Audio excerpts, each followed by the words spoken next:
살랑이는 바람결에 장미요양원의 앞마당 은행나무가 노란 춤을 추고 있어요.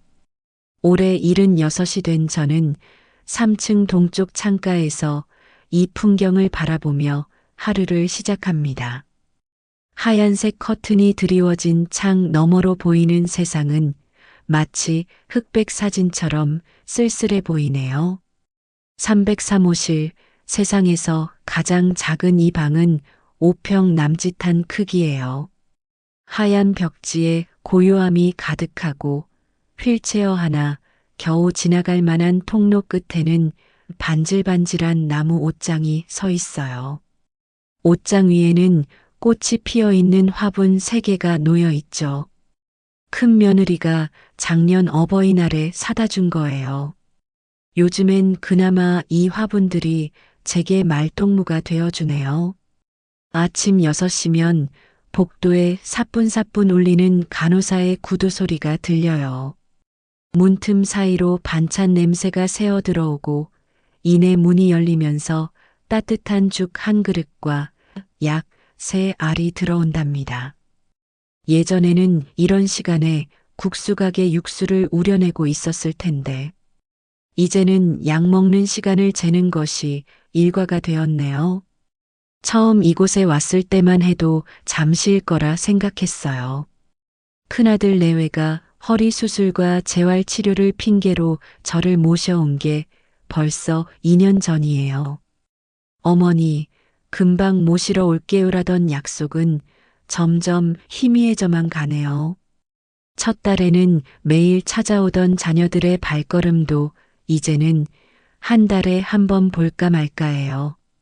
침대 옆 협탁에는 옛날 사진첩이 놓여 있어요. 가끔 밤에 잠이 오지 않을 때면 사진첩을 펼쳐보곤 하죠. 젊은 시절 국수가게 앞에서 찍은 사진, 아이들 졸업식 사진, 큰아들 결혼식 때 찍은 가족 사진. 그때는 모든 게 영원할 것 같았는데 지금 돌아보니 모든 게 꿈처럼 지나가 버렸네요. 요양원 창문으로 보이는 하늘은 언제나 같은 모양이에요. 하지만 오늘따라 유난히 마음이 먹먹해지네요. 처음으로 제 이야기를 들려드리려고 해요. 24세 시집와서 시작된 국수가게에서의 생활, 자녀들을 키우며 겪었던 일들, 그리고 지금 이 순간까지 긴 이야기가 될 것 같아요. 부디 끝까지 함께 해주시길 바라요. 1971년 3월의 어느 날 벚꽃이 흩날리던 명동거리에서 남편 박상철을 처음 만났어요. 중매쟁이 김할머니의 고집스러운 권유로 마주 앉은 자리였죠. 당시 명동에서 제일 유명한 국수집 명동안길 국수의 외아들이라는 말에 겁도 났지만 이상하게도 마음이 끌렸어요. 남편은 첫 만남에서 거의 말이 없었어요. 하지만 은은한 미소를 지으며 저를 바라보던 눈빛만은 지금도 생생히 기억납니다. 검은 양복에 흰 셔츠를 단정하게 차려입고 가끔 슬쩍 올라가는 입꼭지. 그 모습이 어찌나 순수해 보이던지. 시어머니는 가업을 이을 며느리를 신중하게 고르고 계셨어요. 당시 명동안 길국수는 을지로 직장인들 사이에서 맛집으로 소문난 곳이었거든요. 시어머니는 첫 만남 자리에서 제게 국수 만드는 일이 쉽지 않아. 배우겠어? 라고 물으셨어요. 저는 망설임 없이 네라고 대답했죠. 그때는 몰랐어요. 그 한마디가 제 인생을 완전히 바꿔놓을 줄은. 결혼이 결정되고 한 달 뒤부터 가게에서 일을 배우기 시작했어요. 새벽 4시 첫 차를 타고 명동으로 향하는 발걸음이 참 설렜죠. 시어머니는 엄격한 스승이셨어요. 면을 반죽하는 방법부터 육수의 간을 맞추는 법, 손님 응대하는 방식까지 하나하나가 마치 과학처럼 정확했어요. 시아버지는 조용히 뒤에서 지켜보시다가 가끔 따뜻한 말씀을 건네주셨죠. 우리 며느리 솜씨가 좋구먼. 그 한마디에 온종일 힘든 줄도 몰랐어요. 특히 면을 뽑을 때 힘 조절하는 법을 알려주시던 시아버지의 손길은 아버지처럼 따뜻했답니다. 결혼식은 명동 성당 앞 작은 예식장에서 올렸어요. 하얀 웨딩드레스 대신 연분홍 한복을 입었는데 시어머니가 직접 골라주신 거였어요. 손님들은 많지 않았지만 모두가 진심으로 축하해 주는 게 느껴졌죠. 피로연은 당연히 가게에서 했어요. 하객들에게 대접한 국수는 제가 직접 만든 첫 번째 결혼 국수였답니다. 신혼집은 서울역 근처 작은 월세방이었어요. 새벽이면 남편과 함께 가게로 걸어가며 이야기를 나누던 시간들이 참 행복했어요. 첫 월급으로 산 분홍색 앞치마는 아직도 제 보물 1호예요. 그 앞치마를 메고 만든 첫 국수를 손님이 맛있다고 하시던 순간 남편이 몰래 건네준 따뜻한 미소. 그때가 제 인생에서 가장 빛나는 봄이었던 것 같아요. 1974년 봄 시부모님께서 가게를 물려주신다고 했을 때 솔직히 두려웠어요. 당시 명동안 길국수는 을지로 직장인들 사이에서 줄을 서서 먹는 맛집이었거든요.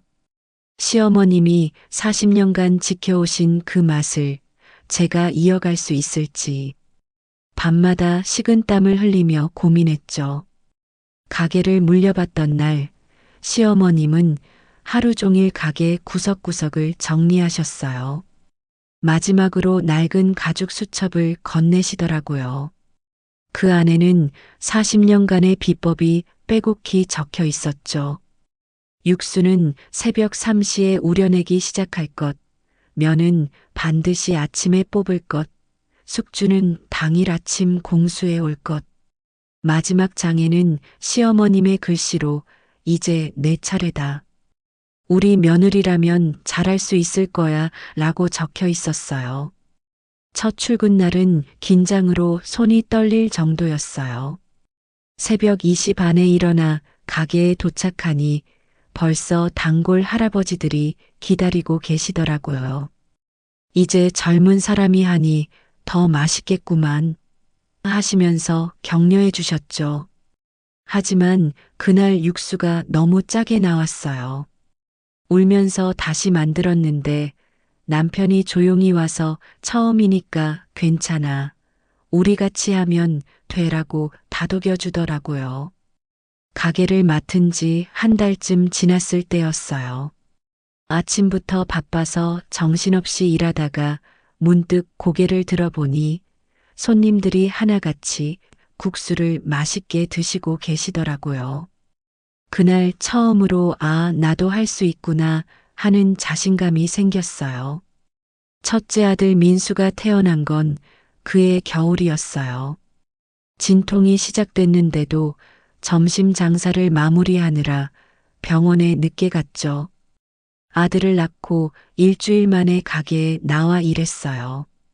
젖먹이 아기를 주방 한 구석에 눕혀두고 일하던 기억이 나네요. 손님들은 아기 울음소리가 들려도 불평 한마디 없이 오히려 아가야, 울지 마 하면서 달래주셨어요. 그렇게 하루하루 바쁘게 지내다 보니 둘째 준호, 셋째 태민, 막내딸 미영이까지 내 아이를 낳아 키웠네요. 아이들은 모두 가게에서 자랐어요. 학교 다녀와서는 가게 한 구석에서 숙제를 하고 주말이면 설거지를 도왔죠. 특히 민수는 어린 나이에도 동생들을 잘 돌봐줬어요. 시어머님 말씀처럼 국수 장사는 쉽지 않았어요. 하지만 매일 아침 면을 뽑고 육수를 끓이고 손님들의 맛있다 소리를 들으며 보낸 그 시간들이 지금 생각해보면 제 인생에서 가장 뿌듯하고 행복한 순간들이었던 것 같아요. 1995년 12월의 마지막 날, 남편이 갑자기 쓰러졌어요. 그날따라 유난히 바빠서 남편이 힘들어하는 것도 미처 알아채지 못했죠. 주방에서 육수를 끓이고 있는데 여보 하는 소리와 함께 쿵 소리가 들렸어요. 뇌출혈이었대요. 응급실로 실려갔지만 끝내 깨어나지 못했어요. 마지막으로 건넨 말도 없이 그렇게 남편은 떠나갔죠. 그때 큰아들 민수는 삼성전자에서 승승장구하고 있었어요. 대학 졸업하자마자 입사해서 7년 만에 과장까지 올랐죠. 해외 출장도 자주 다니고 월급도 넉넉했어요. 아들이 성공하는 모습을 보며 남편과 얼마나 자부심을 느꼈는지 몰라요. 남편이 떠나고 한 달쯤 지났을까요? 어느 날 밤 민수가 퇴근하고 가게에 들렀어요. 마침 문을 닫으려던 참이었죠. 어머니, 잠깐 이야기 좀 할까요? 평소와 다른 진중한 목소리였어요. 테이블에 마주 앉아 이야기를 나누는데 갑자기 민수가 회사 그만두고 가게를 돕고 싶습니다라고 하더라고요. 처음에는 제가 잘못 들은 줄 알았어요. 아니라고, 절대 안 된다고 했죠. 전자회사 과장 자리가 얼마나 좋은데 이 힘든 국수 가게를 물려받겠다니. 하지만 민수는 단호했어요. 아버지가 평생 일구신 가게예요. 제가 지켜야죠. 그날 밤 민수의 눈빛은 24세 처음 본 남편의 눈빛과 똑같았어요. 더 놀라운 건 큰 며느리 영이었어요. 직장을 다니면서도 주말이면 어김없이 가게에 나와 일손을 거들었죠. 새벽부터 밤늦게까지 가게를 지키는 민수를 위해 도시락을 싸오고 명절이면 김치와 반찬을 챙겨주는 영희를 보며 얼마나 고마웠는지 몰라요. 민수는 아버지처럼 묵묵히 일했어요. 새벽에 가장 먼저 나와서 육수를 끓이고 밤에 마지막으로 가게 문을 닫았죠. 손님들도 젊은 사장님이 어머님만큼 국수를 잘 만드네요라고 칭찬하셨어요. 가끔 퇴근길에 들른 민수의 전 직장 동료들은 이 친구가 진짜 대단하다며 엄지를 치켜 세웠어요. 하지만 저는 알고 있었어요. 민수의 결정이 쉽지 않았다는 걸. 밤마다 장부를 들여다보며 한숨 쉬던 모습, 동생들 등록금과 생활비를 걱정하던 날들. 그래도 단 한 번도 후회한다는 말은 하지 않았어요. 지금도 가끔 생각해요. 그때 민수가 없었다면 우리 가게는 문을 닫았을지도 모르겠다고. 아버지의 뒤를 이어 가게를 지키겠다는 큰아들의 결단이 우리 가족의 운명을 바꾼 거예요. 민수가 가게를 맡은 지 1년쯤 지났을 때예요. 어느 날 아들이 노트를 한가득 들고 와서는 가게를 현대화하자고 제안했어요. 전자회사에서 배운 경영 방식을 국수 가게에 적용하고 싶다더군요. 처음엔 걱정됐어요. 40년 전통을 바꾸는 게 두려웠거든요. 하지만 민수의 계획은 완벽했어요. 주방 기구를 새 것으로 바꾸고 테이블 배치도 효율적으로 재구성했죠. 특히 놀라웠던 건 새로운 메뉴 개발이었어요. 전통 비법은 그대로 살리되 젊은 손님들의 입맛에 맞는 얼큰한 국수, 매콤한 비빔국수를 새로 만들었거든요. 변화는 즉각적으로 나타났어요. 점심시간이면 을지로 직장인들이 줄을 서서 기다렸고 저녁에는 젊은 친구들이 찾아왔죠. 한 달 매출이 이전의 3배가 넘었어요. 새로 개발한 매콤 마늘 비빔국수는 인터넷에서 을지로 맛집으로 소문이 났대요. 성공의 정점은 백화점 입점 제안을 받았을 때였어요. 명동 롯데백화점 식품관에서 먼저 연락이 왔어요. 처음에는 고민했죠. 우리 같은 작은 국수 가게가 백화점에서 할 수 있을까 싶었거든요. 하지만 민수가 어머니, 이제 우리도 도전해봐요라고 하더라고요. 백화점 매장은 대성공이었어요. 주말이면 하루 종일 줄이 끊이지 않았죠. 곧이어 강남점, 부산점까지 연이어 입점 제안이 들어왔어요. 민수는 각 지점마다 직접 찾아가서 주방장들을 교육했어요. 40년 된 어머니의 비법을 하나하나 전수하면서 새로운 시대에 맞는 맛을 만들어갔죠.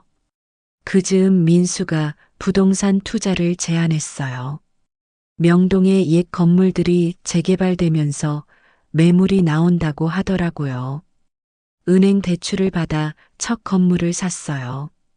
낡은 4층 건물이었는데 1층은 우리 가게로 쓰고 나머지는 임대를 주었죠. 그 뒤로 강남에 상가도 하나 장만했어요. 한강국수는 이제 프랜차이즈가 되었어요. 전국에 20개 매장이 생겼죠. 하지만 우리는 결코 맛을 포기하지 않았어요. 새벽에 우려내는 육수, 당일 뽑는 면. 40년 전 시어머니께 배운 그 정성만은 그대로예요. 가끔 민수가 컴퓨터로 매출 현황을 보여줄 때면 놀라워요. 작은 국수 가게가 이만큼 성장하리라고는 상상도 못했거든요. 하지만 더 뿌듯한 건 우리 가게를 찾는 손님들이 여전히 맛있다고 말씀해 주시는 거예요. 그 한마디에 지난 세월이 모두 보람되게 느껴지네요. 가게가 성공하고 건물주가 되었다는 소식이 알려지자 가족들의 태도가 조금씩 달라지기 시작했어요. 처음으로 그 변화를 느낀 건 작은 아들 준호가 치과 개원 이야기를 꺼냈을 때였죠. 어느 날 저녁 준호가 와이프와 함께 찾아왔어요. 평소와 다르게 긴장한 얼굴이었죠. 어머니, 개원하고 싶은데 도와주실 수 있으세요? 필요한 자금이 5억이라고 했어요. 큰 돈이었지만 의사가 되기까지 고생한 아들을 생각하면 도와주고 싶었죠. 게다가 큰아들이 일군 덕에 여유자금도 있었으니까요. 하지만 돈을 지원하고 난 뒤 준호네 부부의 생활이 급격히 바뀌었어요. 개원 한 달 만에 준호 와이프는 명품백을 바꿔가며 들더니 외제차까지 샀어요. 병원 인테리어도 호텔처럼 호화롭게 했죠. 사람들이 보는 거니까 이 정도는 해야 해요 라는 게 준호 와이프의 설명이었어요. 그러던 어느 날 준호가 또 찾아왔어요. 이번에는 주식 투자에 실패해서 대출이 필요하다고 하더군요. 추가로 3억을 요구했어요. 망설였죠. 돈을 더 주면 도박처럼 주식 투자를 계속할 것 같았거든요. 결국 거절했더니 준호는 형은 도와주면서 저한테만 인색하시네요 라며 서운해했어요. 준호네 이야기가 다른 자식들 귀에도 들어갔나 봐요. 얼마 지나지 않아 셋째 태민이의 와이프도 은근히 돈 이야기를 꺼내더라고요.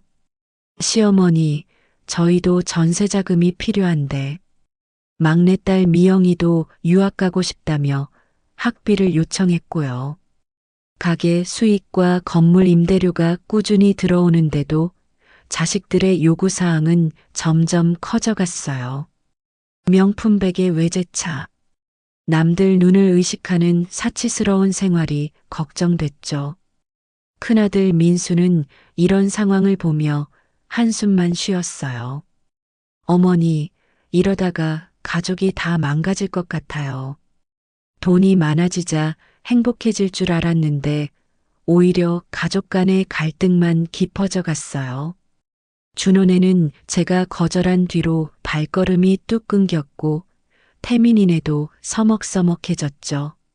명절에 모이면 예전처럼 웃음꽃이 피지 않았어요. 돈 이야기만 나오면 어색한 침묵이 흘렀죠. 밤마다 생각해요. 내가 돈을 벌수록 가족은 왜 더 멀어지는 걸까?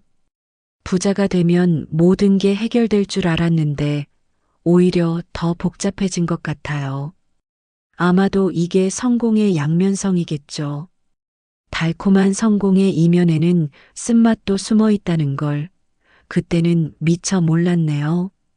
셋째 태민이는 늘 착하고 성실한 아이였어요. 중학교 때부터 공무원이 될 거예요 라고 말하더니 정말 서울시청 공무원이 되었죠. 큰아들처럼 야망 있지도 않고 둘째처럼 사치스럽지도 않은 그저 평범하고 안정적인 삶을 살아가는 아들이었어요. 태민이의 와이프 지연이를 처음 본 건 2009년 봄이었어요. 역시나 공무원인 지연이는 단정한 정장 차림에 밝은 미소를 가진 며느리였죠. 신혼집도 강동구의 작은 아파트로 소박하게 장만했어요. 전세금 일부를 도와주겠다고 했더니 태민이가 저희 능력껏 살아보겠습니다라며 거절하더군요. 처음 2년은 정말 보기 좋았어요. 주말이면 찾아와서 가게 일도 돕고 명절이면 일찍 와서 준비를 거들었죠. 지연이는 시장에서 산 늙은 호박으로 호박죽을 끓여오기도 하고 손수 만든 약과를 가져오기도 했어요. 태민이는 그런 아내를 보며 늘 뿌듯해했죠. 변화는 조금씩 찾아왔어요. 큰 며느리가 백화점에서 산 명품 가방을 들고 온 날부터였을까요? 지연이의 눈빛이 달라지기 시작했어요. 처음에는 은근히 시어머니, 큰언니랑 같이 백화점 구경 가요라며 눈치를 보더니 나중에는 노골적으로 비교하기 시작했죠. 태민이네 부부의 급여가 다른 형제들보다 적다 보니 생활에 여유가 없었나 봐요. 지연이는 점점 우울해졌고 가족 모임에도 잘 나오지 않았어요. 한 번은 제가 용돈을 주려고 했더니 태민이가 어머니, 저희 부부 사이가 더 어려워질 것 같아요라며 말리더군요. 어느 날 태민이가 혼자 찾아왔어요. 평소와 다르게 어두운 표정이었죠. 어머니, 지연이가 강남으로 이사 가고 싶대요. 큰형네처럼 넓은 아파트에서 살고 싶다고. 태민이의 목소리가 떨렸어요. 공무원 월급으로는 강남 집값을 감당할 수 없다는 걸 누구보다 잘 알면서도 아내의 욕심을 이해하려 애쓰는 아들의 모습이 안쓰러웠어요. 지연이는 결국 우울증 약을 먹기 시작했어요. 직장도 그만두고 집에서 쇼핑몰 서핑만 하는 날이 많아졌대요. 태민이는 퇴근 후에 편의점 아르바이트까지 시작했어요. 아내의 쇼핑 습관을 감당하기 위해서였죠. 요즘은 태민이가 혼자 가끔 들러요. 지연이는 늘 피곤하다며 집에 있다고 하죠. 아들은 여전히 아내를 이해하려 노력하고 더 많은 돈을 벌기 위해 발버둥 치고 있어요. 하지만 그 눈빛에서 점점 생기가 사라지는 게 보여요. 돈이 많은 형제들과 비교하며 살아가는 게 얼마나 힘들까 생각하면 마음이 아파요. 태민이에게 진정한 행복이 무엇인지 물어보고 싶지만 차마 입이 떨어지지 않네요. 때로는 평범한 삶이 가장 어려운 삶일 수 있다는 걸 이제야 깨닫게 되었어요. 막내딸 미영이는 태어날 때부터 특별했어요. 새 아들 끝에 얻은 딸이라 더 예뻐했나 봐요. 어릴 때부터 천방지축이었지만 그만큼 밝고 사랑스러웠죠. 미영이가 홍익대학교 패션 디자인과에 합격했을 때는 온 가족이 기뻐했어요. 우리 막내가 마침내 꿈을 이루는구나 싶었죠. 하지만 대학 생활은 제가 상상했던 것과는 달랐어요. 어느 날 미영이가 빨간색으로 머리를 염색하고 들어왔어요. 무릎 위로 한참 올라오는 짧은 치마에 진한 화장. 제가 놀라서 표정 관리를 못하니까 엄마는 너무 꽉 막혔어요 라며 웃더군요. 밤늦게까지 술을 마시고 들어오는 날이 잦아졌어요. 동아리 모임이라며 새벽에 귀가하기 일쑤였죠. 큰아들 민수가 여동생을 걱정하며 잔소리를 하면 오빠는 구식이야. 요즘은 다들 이렇게 살아라고 말했어요. 저는 그저 멀리서 지켜볼 수밖에 없었죠. 수업은 점점 더 소홀해졌어요. 과제 제출이 밀렸다며 밤을 새우고 시험 기간에는 도서관이 아닌 클럽에서 밤을 보냈죠. 한 번은 교수님께 전화가 왔어요. 출석 미달로 학사 경고를 받을 것 같다고. 제가 눈물을 보이자 미영이는 엄마 나도 내 인생이 있잖아요 라고 말하더군요. 어느 날은 미영이의 친구 수진이가 찾아왔어요. 수진이의 말에 의하면 미영이가 밤마다 강남의 술집에서 아르바이트를 한다고 하더군요. 일반 술집이 아닌 호스트바 같은 곳이었대요. 깜짝 놀라 미영이를 기다렸다가 물어봤더니 일하면서 인맥도 쌓고 용돈도 버는데 뭐가 문제예요? 라고 대답하더라고요. 가족들 사이에서도 갈등이 깊어졌어요. 큰아들은 강하게 꾸짖으려 했고 둘째는 모른 척했죠. 셋째는 조심스럽게 미영이의 마음을 이해하려 노력했어요. 하지만 누구도 미영이의 마음을 돌릴 수는 없었어요.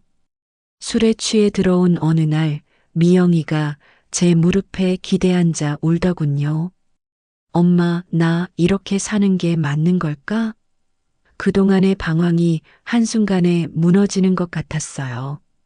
하지만 다음 날이면 또다시 늦게 들어오고 제 걱정을 무시하곤 했죠. 요즘도 가끔 생각해요. 내가 미영이를 너무 자유롭게 키운 걸까? 아니면 너무 붙잡으려 했던 걸까? 동생들은 다들 제 갈 길을 가는데 막내딸의 방황을 막지 못한 제 자신이 원망스러웠어요. 하지만 이제 와서 생각해보면 그때의 방황이 미영이의 성장 과정이었는지도 모르겠네요. 2018년 12월의 마지막 밤이었어요. 늦은 시간 현관문을 두드리는 소리가 들렸죠. 평소처럼 미영이가 술에 취해 들어오는 줄 알았어요.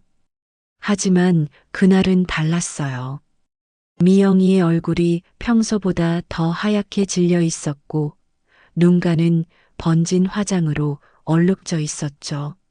엄마. 미영이가 떨리는 목소리로 부르더니 갑자기 주저앉아 울기 시작했어요. 무슨 일이냐고 물어도 대답 없이 흐느끼기만 하던 미영이가 한참 만에 입을 열었죠. 엄마, 나 임신했어요. 그 말을 듣는 순간 온 세상이 멈춘 것 같았어요. 떨리는 손으로 미영이의 어깨를 붙잡고 자초지종을 물었어요. 3개월 전부터 만나온 남자친구의 아이였대요. 하지만 그 남자는 이미 다른 여자와 결혼을 앞두고 있었다는 거예요. 제 머릿속이 하얘졌어요. 막내딸의 앞날이 눈앞에서 무너져 내리는 것만 같았죠. 그날 밤 미영이는 모든 걸 털어놓았어요. 강남의 유명 클럽에서 만난 남자였대요. 사업가라며 호텔 스위트룸에서 데이트를 하고 명품 가방을 선물하고 처음에는 그저 즐거운 연애인 줄 알았대요. 하지만 임신 사실을 알리자 남자는 연락을 끊어버렸고 알고 보니 결혼을 앞둔 약혼자가 있었던 거죠. 밤새 울면서 이야기하는 미영이를 붙잡고 저도 함께 울었어요. 23세 제 딸이 이런 아픔을 겪어야 한다는 게 너무 가슴 아팠어요. 한편으로는 제가 막내딸을 제대로 보살피지 못한 것 같아 자책감이 들었고요. 다음 날 아침 급하게 가족회의가 열렸어요. 큰아들 민수는 법적 대응을 하자고 했고, 둘째 준호는 조용히 수술하고 끝내자고 했죠. 셋째 태민이는 미영이의 선택을 존중하자고 했어요. 가족들 사이에서 팽팽한 긴장감이 흘렀죠. 미영이는 조용히 자신의 결정을 말했어요. 아이를 낳아서 혼자 키우겠다고. 너무나 단호해서 우리 모두 말문이 막혔어요. 평소에 철없던 모습은 온데간데 없이 처음으로 어른이 된 것 같은 표정이었죠. 그날 이후 미영이는 완전히 달라졌어요. 술도 끊고 학교도 다시 다니기 시작했죠. 임신 중에도 과제를 하느라 밤을 새우고 출산 후에는 아이를 안고 수업을 들으러 다녔어요.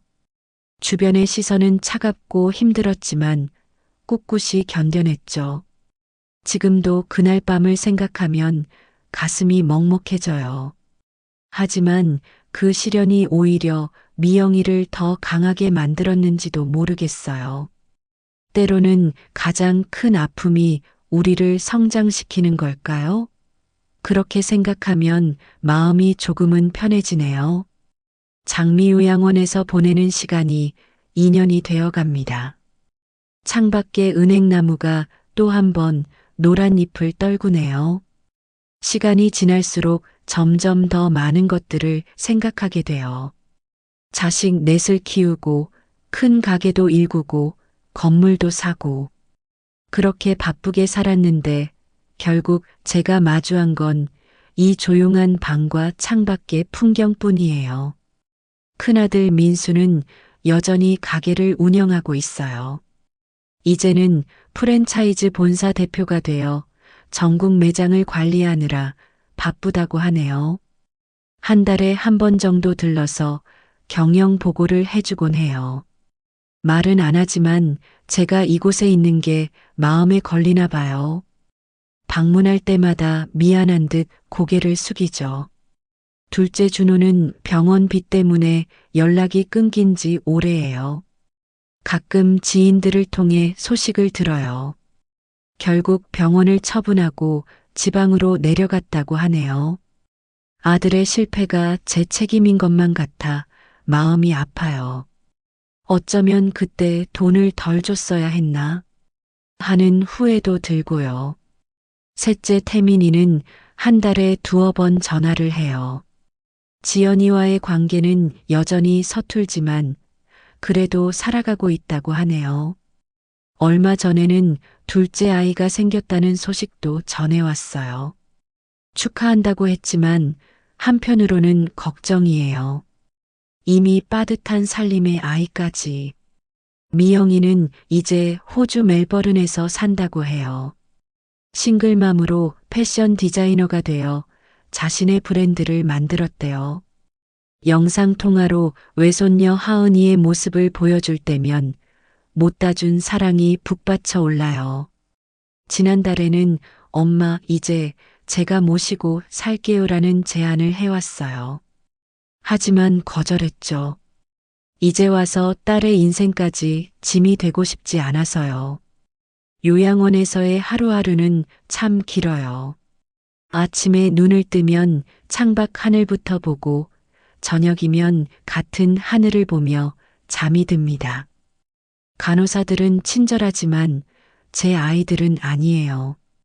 밤이면 이런저런 생각이 밀려와요. 내가 돈보다 사랑을 더 많이 줬더라면, 욕심을 덜 부렸더라면, 자식들의 마음을 더 이해하려 했더라면, 젊었을 때는 몰랐어요. 성공이 가족의 행복을 보장하지 않는다는 걸.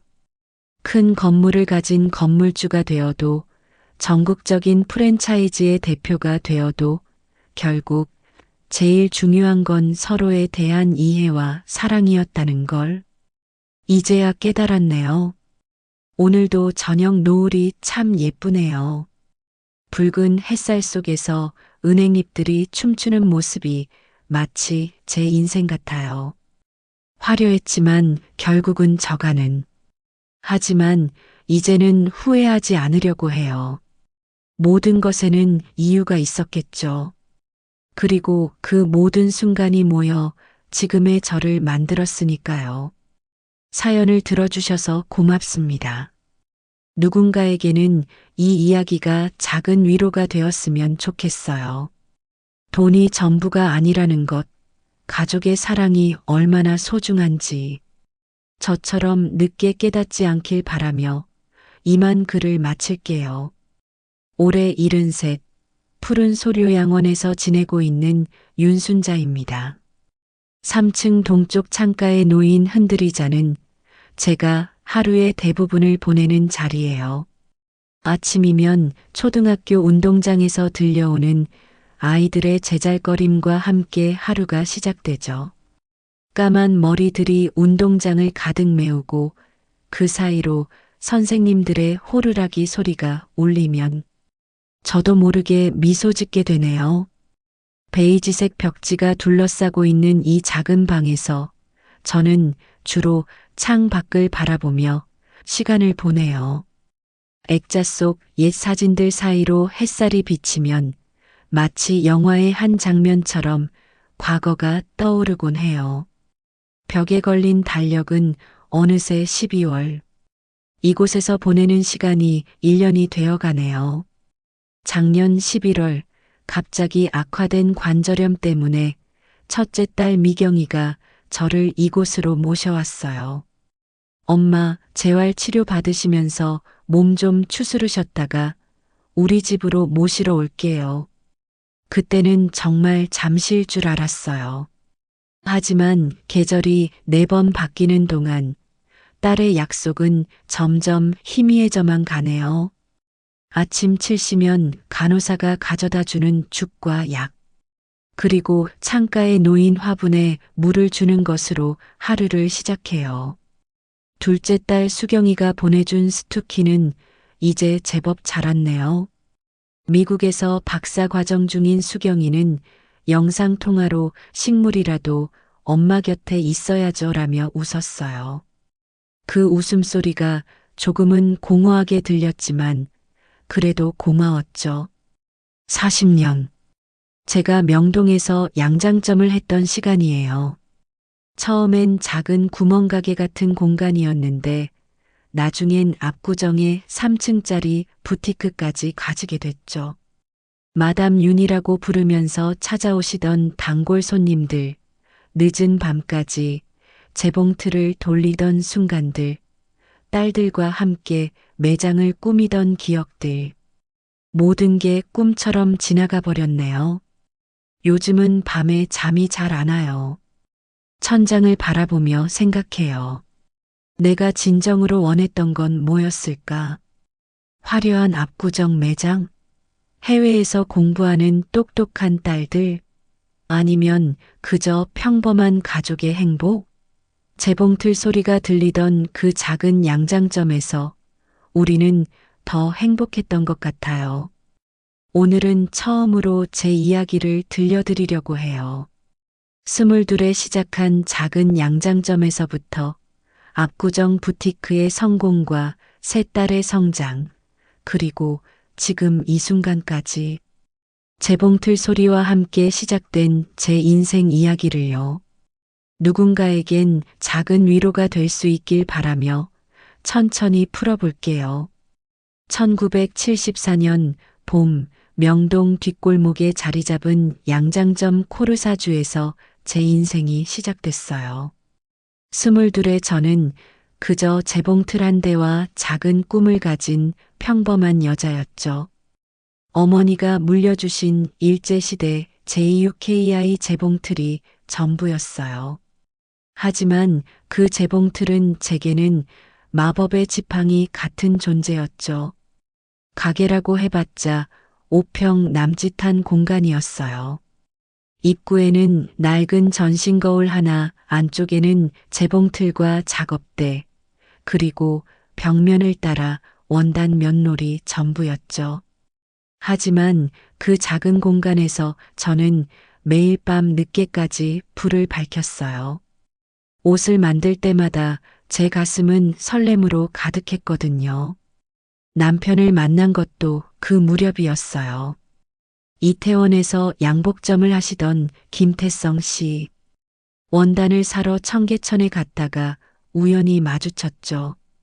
서로 원단을 고르는 안목이 비슷하다며 이야기를 나누다가 어느새 커피를 마시고 있더라고요. 남편은 파리에서 재단을 배웠다고 했어요. 그의 이야기를 들으며 저는 새로운 세상을 보는 것 같았죠. 결혼은 빨랐어요. 서로의 꿈이 비슷했거든요. 우리는 낮에는 각자의 가게를 운영하고 밤이면 함께 새로운 디자인을 연구했어요. 남편은 파리의 오트쿠티르 잡지를 구해와서 저에게 보여주곤 했죠. 여보, 우리도 언젠가는 이런 옷을 만들 수 있을 거야. 첫 번째 큰 기회는 뜻밖의 찾아왔어요. 명동에서 유명한 음악다방 주인의 부인이 제 가게를 찾아오셨죠. 한복을 개조해서 현대적인 원피스를 만들어 달라고 하시더라고요. 밤새워 작업했어요. 전통 한복의 선과 서양 드레스의 실루엣을 조화시키려 정말 많은 고민을 했죠. 그 옷이 입소문을 타기 시작했어요. 음악다방을 찾는 젊은 여성들 사이에서 코르사주라는 이름이 퍼져나갔죠. 한 달 동안 비슷한 스타일의 주문이 쏟아졌어요. 남편은 자신의 일을 제쳐두고 와서 도와줬죠. 둘이서 밤새 재봉틀을 돌리던 그 시절이 지금도 생생해요. 가게를 시작한 지 1년 만에 처음으로 직원을 뽑았어요. 재봉틀 한 대를 추가로 들여놓고 미싱사 언니를 고용했죠. 그때 처음으로 느꼈어요. 아, 나도 할 수 있구나 하는 자신감을요. 남편은 제가 번 돈으로 원단을 사러 홍콩까지 다녀왔어요. 그곳에서 구해온 고급 실크들로 만든 옷들은 또 다른 성공을 가져왔죠. 하지만 진짜 기쁨은 따로 있었어요. 제가 만든 옷을 입고 행복해하는 손님들의 표정이요. 마담, 이 옷 덕분에 소개팅에서 합격했어요. 이번 면접, 이 정장 덕분에 자신감이 넘쳤어요. 이런 이야기들을 들을 때마다 가슴이 벅차올랐어요. 지금 생각해보면 그때가 제일 행복했던 것 같아요. 비록 작은 가게였지만 꿈이 있었고 희망이 있었거든요. 남편과 맥주 한 캔을 나눠 마시며 미래를 이야기하던 그 순간들. 그때는 몰랐어요. 그 작은 행복이 얼마나 소중한 것이었는지. 1976년 겨울, 첫째 딸 미경이가 태어났어요. 진통이 시작됐을 때도 손님의 원피스를 마무리하고 있었죠. 남편이 여보, 얼른 병원에 가야지. 라고 재촉했지만 저는 마지막 단추를 다 달고 나서야 병원으로 갔어요. 그날 밤 태어난 미경이는 마치 작은 인형 같았어요.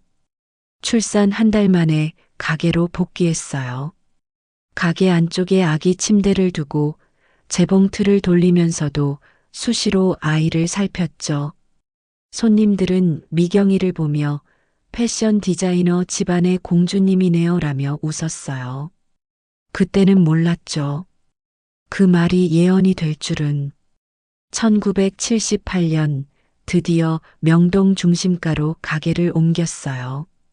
20평 규모의 새 매장은 제게 꿈 같은 공간이었죠. 화이트 톤의 인테리어에 크리스탈 샹들리에까지. 남편이 프랑스 부티크 스타일로 직접 디자인했어요. 입구에 매덤 연 부티크라는 간판을 달던 날 얼마나 가슴이 벅찼는지 몰라요.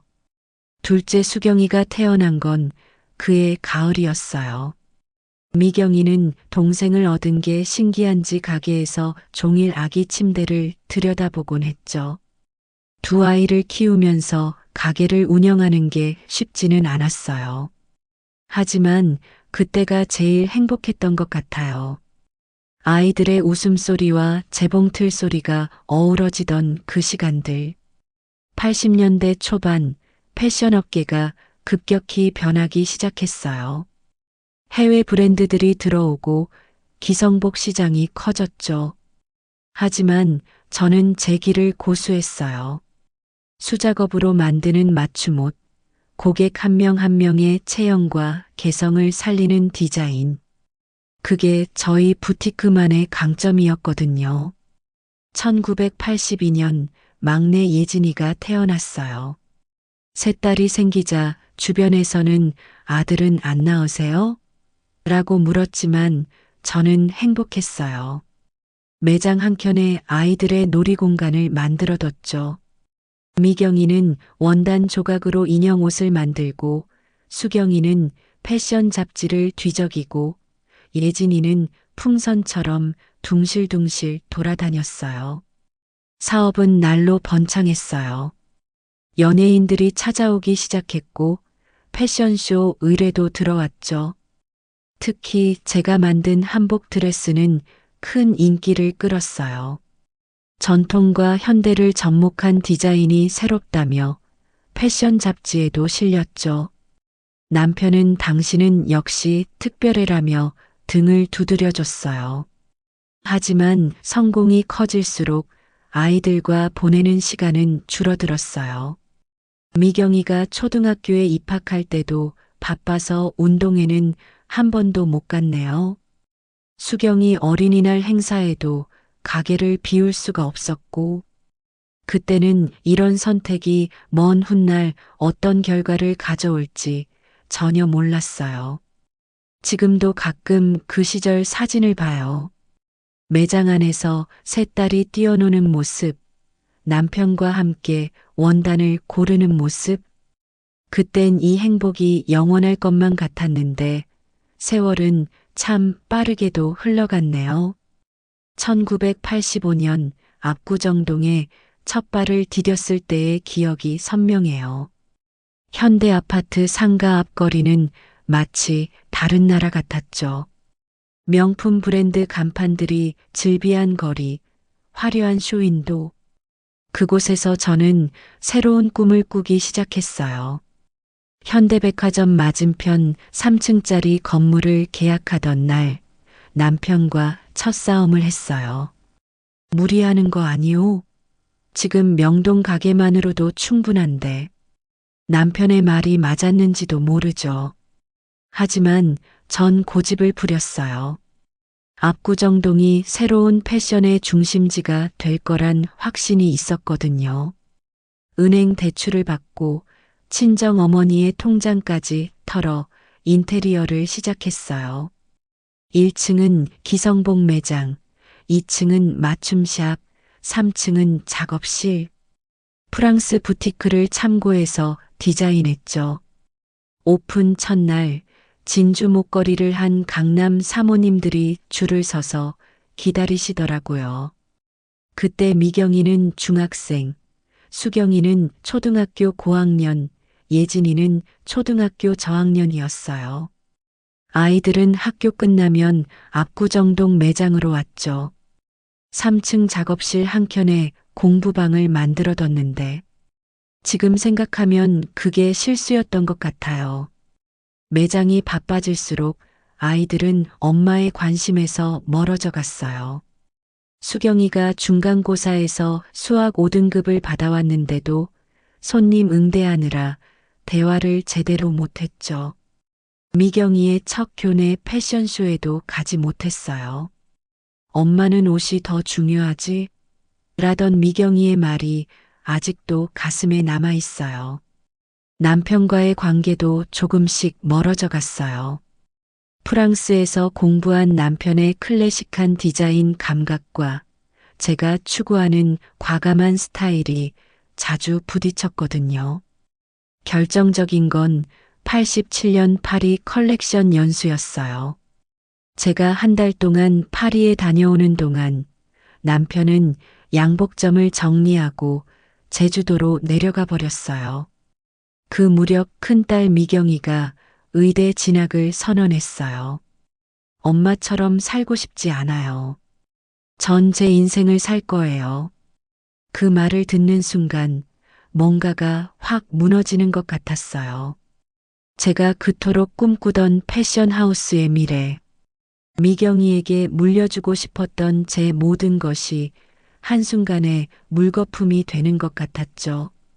수경이는 더 예민해져만 갔어요. 성적은 자꾸 떨어졌고 방황도 시작됐죠. 막내 예진이만이 제 곁에서 패션에 관심을 보였지만 그 아이도 예술고등학교에 진학하겠다며 미술을 시작했어요. 압구정동 매장은 승승장구했지만 정작 제 가족은 흔들리고 있었어요. 밤늦게 매장 문을 닫고 돌아오면 텅 빈 집에는 아이들의 방에서 새어나오는 불빛만이 저를 반기곤 했죠. 그때는 몰랐어요. 제가 꿈꾸던 성공이 결국 무엇을 대가로 얻어지고 있었는지를. 1990년대 초반 마담 유는 압구정동의 대표적인 부티크가 되어 있었어요. 연예인들과 재벌가 사모님들이 단골이 되었고 패션쇼 의뢰가 끊이지 않았죠. 매출은 매년 2배씩 늘어났고 직원도 20명이 넘어갔어요. 겉으로 보기에는 더할 나위 없는 성공이었죠. 하지만 매장이 바빠질수록 가족은 더 멀어져 갔어요. 큰딸 미경이는 의대 졸업 후 바로 미국 연수를 떠났어요. 엄마, 전 이제 제 길을 가볼게요. 공항에서 마지막으로 남긴 말이었죠. 처음에는 한 달에 한 번씩 전화가 왔는데 시간이 지날수록 연락은 뜸해졌어요. 둘째 수경이는 더 강한 반항을 택했어요. 대학 입학 직후 캐나다 유학을 선언했죠. 엄마가 바쁘신 것처럼 저도 제 인생이 바빠요. 수경이의 날카로운 말투에는 오랜 시간 쌓인 서운함이 묻어 있었어요. 공항에서 마지막 포옹을 할 때 수경이의 등이 이렇게 말랐나 싶어 마음이 아팠죠. 막내 예진이는 예고를 졸업하고 파리로 떠났어요. 엄마, 난 패션이 아닌 순수 예술을 하고 싶어요. 이상하게도 예진이를 보낼 때가 제일 마음이 편했어요. 적어도 예진이는 자신이 진정으로 원하는 것을 찾아 떠나는 거니까요. 매장은 더욱 바빠졌어요.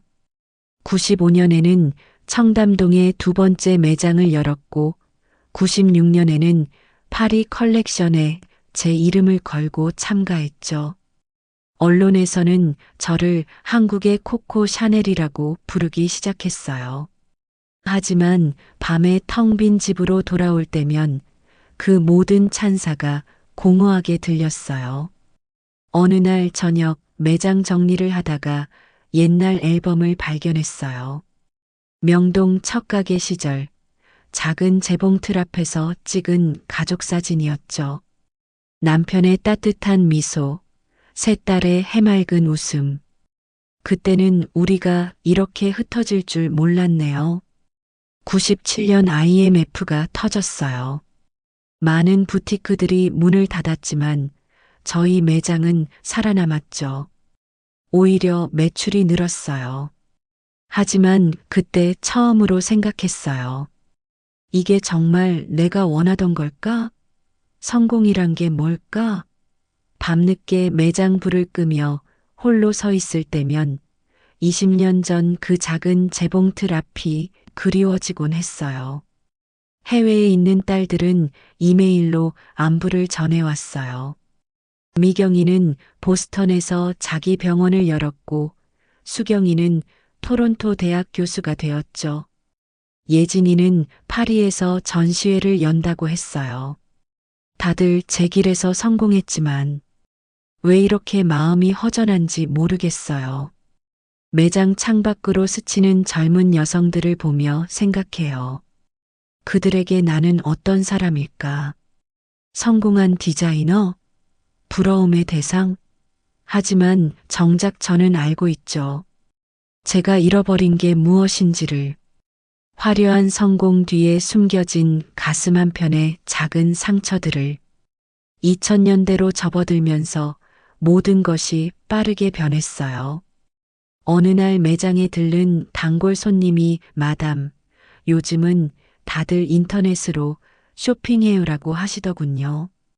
처음엔 그 말을 이해하지 못했어요. 옷이란 게 직접 입어보고 천의 질감을 느끼고 몸에 맞게 수정해야 하는 거라고 생각했으니까요. 하지만 현실은 냉정했어요. 매장을 찾는 손님이 하나둘 줄어들기 시작했죠. 20대 직원들이 원장님, 우리도 인터넷몰을 만들어야 해요라고 제안했을 때 처음으로 제가 시대에 뒤처지고 있다는 걸 실감했어요. 결국 2003년 온라인 쇼핑몰을 시작했어요. 컴퓨터도 제대로 다룰 줄 모르는 제가 밤새워 공부를 했죠. 포토샵을 배우고 이메일 마케팅을 공부하고 60이 넘은 나이에 새로운 도전을 시작하는 게 두렵기도 했지만 어쩌면 이게 딸들에게 가까워질 기회일지도 모른다고 생각했어요. 이메일로 쇼핑몰 주소를 보냈더니 미경이가 처음으로 긴 답장을 보내왔어요. 엄마, 대단하세요. 이렇게 새로운 걸 시도하시다니. 수경이는 토론토에서 쇼핑몰 디자인을 도와준다고 했고, 예진이는 파리의 최신 트렌드 자료를 보내주겠다고 했죠. 처음으로 우리 가족이 하나의 프로젝트로 연결된 것 같았어요. 하지만 온라인 사업은 생각보다 훨씬 힘들었어요. 맞춤 의상이라는 저희의 강점을 온라인으로 구현하기가 쉽지 않았거든요. 대량 생산 브랜드들과 가격 경쟁을 하자니 제 철학과 맞지 않았고 고가 정책을 유지하자니 판매가 늘지 않았죠. 그러던 2005년 처음으로 건강에 적신호가 왔어요. 과로로 인한 심근경색이었죠. 중환자실에 누워 있는데 문득 지난 30년이 꿈처럼 스쳐 지나갔어요. 그토록 바쁘게 달려왔는데 정작 제 곁에는 아무도 없더라고요. 미경이가 제일 먼저 한국에 도착했어요. 엄마, 이제 그만 쉬세요. 딸아이의 손을 잡고 있으니 눈물이 나더라고요. 수경이는 화상통화로 매일 얼굴을 비췄고 예진이는 파리에서 일을 정리하고 한 달 동안 병간호를 해줬어요. 퇴원 후 청담동 매장을 정리했어요. 압구정동 매장도 규모를 줄였죠. 대신 온라인은 딸들의 도움을 받아 명품 구제샵으로 방향을 바꿨어요.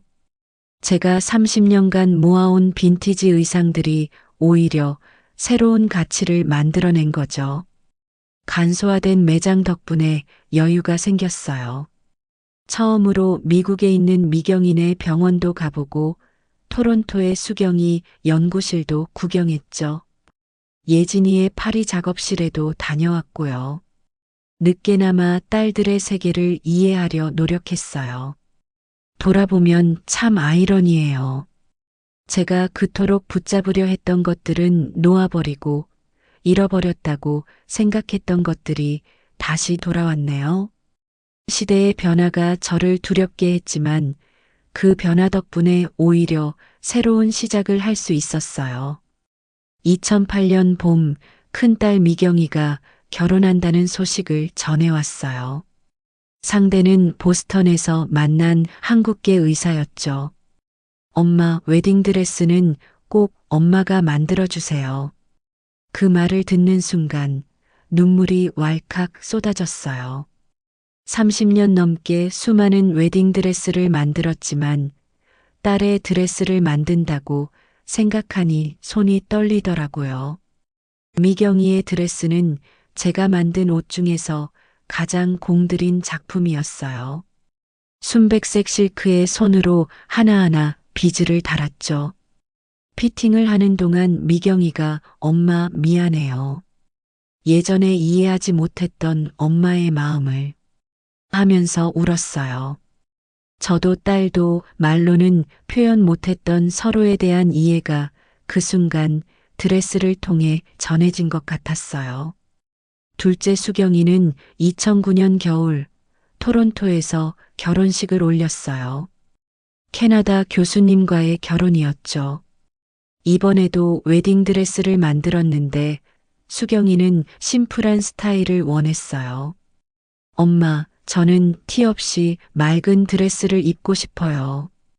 그 말에 담긴 수경이의 성격이 고스란히 드러나더라고요. 막내 예진이의 결혼은 조금 특별했어요. 2010년 파리의 작은 성당에서 프랑스 조각가와 결혼했죠. 예진이의 드레스는 제가 평생 추구했던 모든 예술성을 담아냈어요. 한복의 선과 서양 드레스의 실루엣을 조화시킨 어쩌면 제 마지막 걸작이 될지도 모르겠네요. 손주들이 하나둘 태어나면서 제 인생에도 새로운 기쁨이 찾아왔어요. 미경이네 쌍둥이는 벌써 초등학생이 됐고 수경이의 아들은 이제 막 걸음마를 시작했죠. 예진이의 딸은 할머니를 닮아 그림 그리기를 좋아한대요. 매년 여름이면 손주들이 한국에 와요. 압구정동 매장 3층은 이제 아이들의 놀이터가 됐죠. 예전에 재단하던 테이블 위에서 크레파스로 그림을 그리고 원단 사이에서 숨바꼭질을 하는 모습을 보면 30년 전 제 딸들의 모습이 오버랩 되어요. 가끔은 이상한 생각이 들어요. 제가 그토록 바라던 패션하우스의 대를 이을 후계자는 없지만 손주들을 통해 새로운 형태의 유산이 이어지고 있다는 거.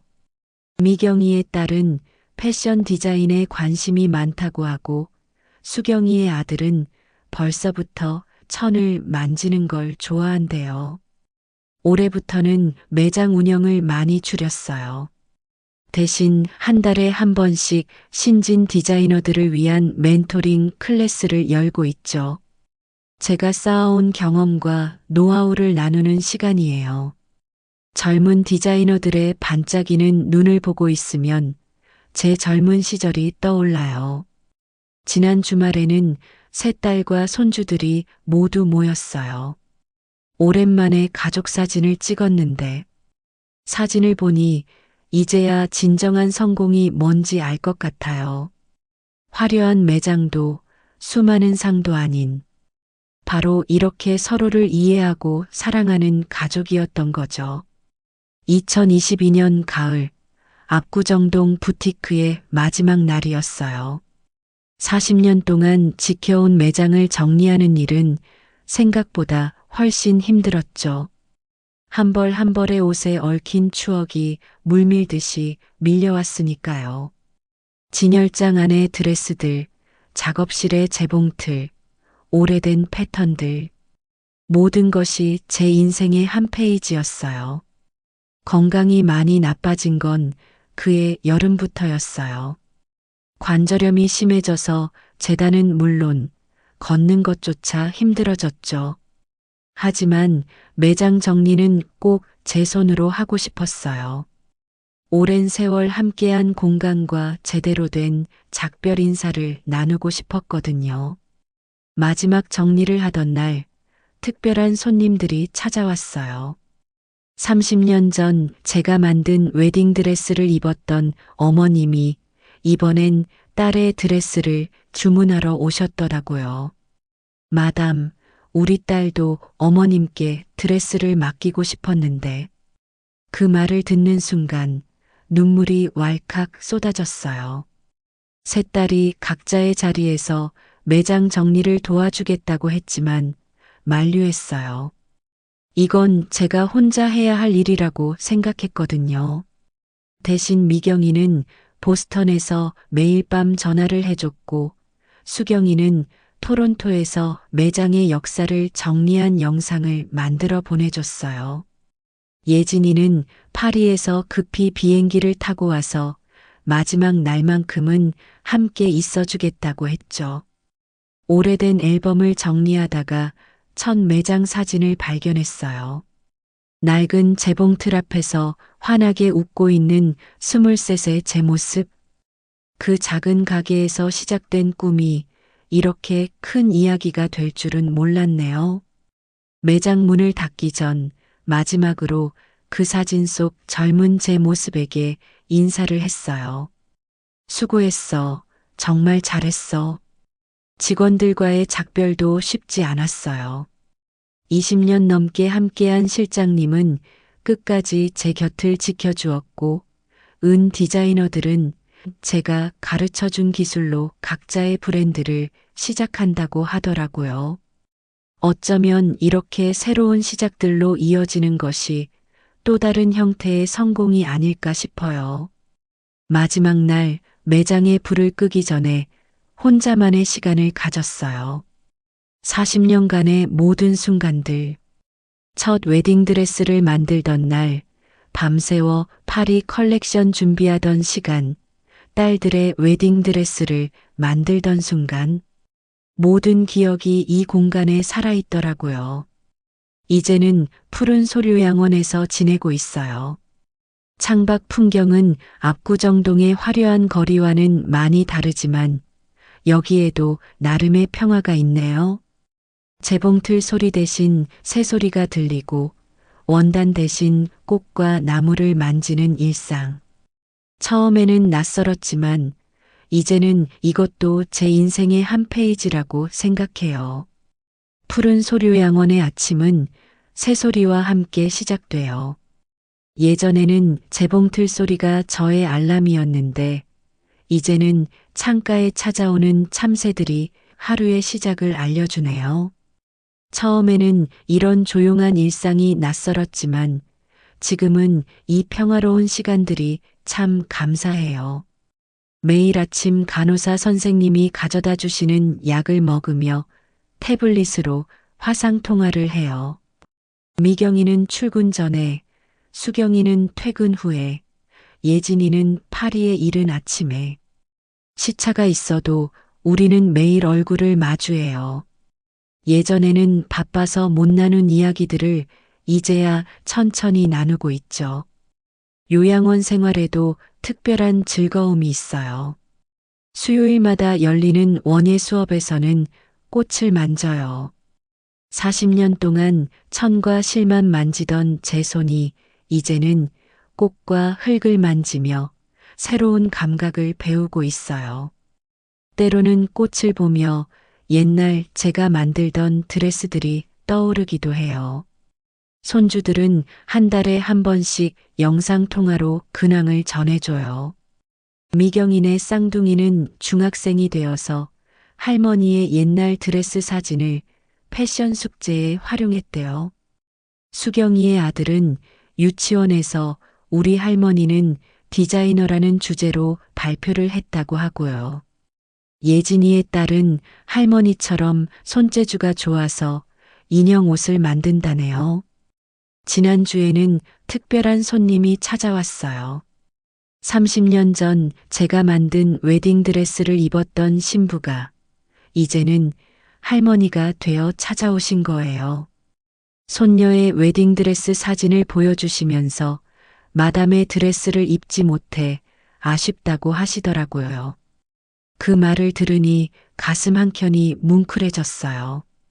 요양원 창가에 앉아 지나가는 계절을 보는 것도 이제는 하나의 즐거움이 되었어요. 봄에는 벚꽃이 흩날리고 여름에는 푸른 잎들이 바람에 춤추고 가을에는 단풍이 물들고 겨울에는 하얀 눈이 내리는 걸 보며 이렇게 자연의 변화를 천천히 지켜볼 수 있다는 게 얼마나 큰 축복인지 몰라요. 가끔은 예전처럼 재봉틀 앞에 앉아보고 싶은 마음이 들어요. 하지만 이제는 그리움보다는 감사함이 더 크네요. 40년 동안 수많은 옷을 만들었고 그 옷들을 통해 많은 이들의 인생에 작은 행복을 더할 수 있었으니까요. 요즘은 요양원의 다른 할머님들께 제 이야기를 들려드려요. 작은 재봉틀 하나로 시작해서 압구정동의 큰 부티크까지, 그리고 세 딸들과의 이야기까지. 이야기를 들으시는 분들이 마담의 인생이 한 편의 영화 같다고 하시네요. 그러고 보면 정말 긴 여정이었어요. 23세 청년이 73세 할머니가 되기까지. 그 사이에 쌓인 수많은 이야기들. 이제는 그 모든 순간이 감사하게 느껴져요. 성공도 실패도 기쁨도 후회도 모든 것이 제 인생을 완성하는 조각들이었나 봐요. 요양원 창가에 앉아 지나가는 시간을 바라보다 보면 이런 생각이 들어요. 우리 인생은 마치 하나의 옷과 같다고. 처음엔 그저 한 장의 천에 불과하지만 시간이 지나면서 여러 조각들이 모여 하나의 완성된 옷이 되는 것처럼 우리의 살도 그렇게 완성되어 가는 게 아닐까요? 저의 인생도 그랬어요. 23세 나이에 작은 재봉틀 하나로 시작한 여정. 때로는 바늘에 찔리듯 아프기도 하고 실이 엉키듯 꼬이기도 했지만 결국은 하나의 작품이 되어가고 있네요. 화려한 압구정동의 부티크, 세 딸들의 성장, 그리고 지금의 평화로운 시간까지. 얼마 전에는 미경이가 보스턴에서 특별한 선물을 보내왔어요. 제가 40년 동안 만든 드레스들의 사진을 모아서 만든 디지털 앨범이었죠. 화면을 넘길 때마다 추억이 물밀듯이 밀려와요. 첫 웨딩드레스, 파리 컬렉션 작품들, 그리고 딸들의 웨딩드레스까지. 각각의 드레스에는 저의 인생이 고스란히 담겨 있더라고요. 요즘은 이런 생각을 자주 해요. 진정한 성공이란 게 무엇일까? 예전에는 매장의 크기나 매출액으로 성공을 측정했지만 이제는 달라요. 성공이란 어쩌면 우리가 만난 사람들의 마음속에 남는 작은 행복의 조각이 아닐까요? 제가 만든 드레스를 입고 행복해하던 신부들의 미소, 함께 일했던 직원들의 성장, 그리고 무엇보다 이제는 서로를 이해하게 된 가족들. 후회도 있어요. 바쁘다는 핑계로 놓쳐버린 딸들의 소중한 순간들, 남편과 나누지 못한 대화들. 하지만 이제는 그 후회마저도 제 인생을 완성하는 한 조각이라고 생각해요. 그 시간들이 있었기에 지금의 평화와 깨달음이 더욱 소중하게 느껴지니까요. 손주들에게 들려주고 싶은 이야기가 있어요. 인생은 때론 우리가 계획한 대로 흘러가지 않는다는 것. 하지만 그 예상치 못한 길 위에서 우리는 더 아름다운 풍경을 만날 수 있다는 거요. 제가 그랬듯이요. 작은 재봉틀 하나로 시작한 꿈이 이렇게 큰 이야기가 될 줄은 몰랐으니까요. 푸른 소료양원의 창가에 앉아 있으면 가끔 옛날 명동의 작은 가게가 그리워져요. 하지만 이제는 그리움조차도 달콤하게 느껴져요. 그 시절이 있었기에, 그 꿈들이 있었기에 지금의 제가 있는 거니까요. 인생의 모든 순간들이 결국은 선물이었던 거예요. 오늘도 저는 이 창가에 앉아 지나가는 시간을 바라봅니다. 이제는 알 것 같아요. 우리 인생은 끊임없이 새로운 옷을 만들어가는 과정이라는 걸. 그리고 그 옷은 우리가 만난 사람들, 겪은 일들, 느낀 감정들로 한 땀 한 땀 완성되어 간다는 거리요. 저의 이야기를 들어주셔서 고맙습니다. 누군가에게는 이 이야기가 작은 위로가 되었으면 좋겠어요. 우리 모두의 인생이 비록 완벽하지는 않더라도 그래서 더욱 아름답다는 걸 알아주셨으면 해요. 마지막으로 한마디 덧붙이고 싶네요. 인생은 마치 손바느질과 같아요. 때로는 굽은 길을 돌아가더라도 결국은 자신만의 작품을 완성하게 되는 거죠.